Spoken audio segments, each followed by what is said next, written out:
Boating and fishing might not be the first things that come to mind when people think of Kaiser Park in Brooklyn, but that's what these kids have been doing here all summer long. Every day they have 3 different stations plus trips every week. And I find that awesome because I would never be able to afford doing something like that on my own time. These kids are students in the Coastal Classroom, a free 5-week summer intensive that introduces middle school children to New York City's marine environment and maritime industry. Kids submit applications to the nonprofit City Parks Foundation in the spring, and the 40 students chosen get to spend most of the summer learning things like seining. There's floaters at the top and waders at the bottom, and it collects all the fish, and when you bring it in, it allows the fish for you to collect the fish and see all the new things that are there. I was like thinking, oh, marine scientists probably have to go like on long journeys just to do all the studying.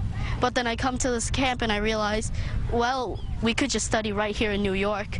Here is Kaiser Bay, a few blocks away from the Coney Island Boardwalk and with the Verrazano Bridge in the background. Organizers say they try to recruit kids from less affluent neighborhoods to expose them to something different.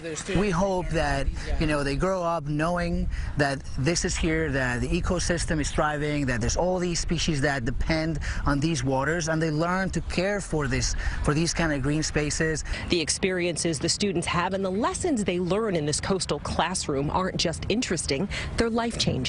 I fell in love with the program and how I was able to be involved with the water and the ocean, and there was just another life instead of, just like in the streets and everything like that. It changed me completely. Now that young man is headed to the Urban Assembly New York Harbor School in the fall, and he and many of his classmates in this unique summer school are on their way to becoming New York's next generation of environmental stewards. In Coney Island, Elise Finch, CBS 2 News.